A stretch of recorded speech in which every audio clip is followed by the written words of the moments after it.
Stop printing, signing, and scanning, because in the next 90 seconds, I'm going to show you the fastest and easiest way to send documents for signature using DocuSign. First, log into your DocuSign account and click the new button located on the left-hand side. Select Send an Envelope. This is where you'll start building your signature request. Next, you'll need to upload the document you want signed. Click Upload and select the file from your computer. DocuSign supports various file formats like PDFs, Word documents, and more.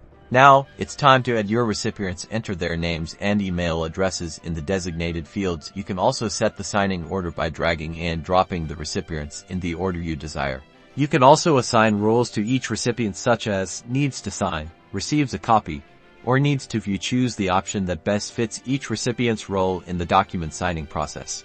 Once you've added all recipients, click Next. Now, you can drag and drop signature, initial, date, and other fields onto your document. Simply select the field from the left panel and place it where you need it on the document. For each recipient, make sure the fields are appropriately sized and positioned. After you've placed all the necessary fields, review your document and recipients one last time. When you're satisfied, click the Send button located in the upper right corner.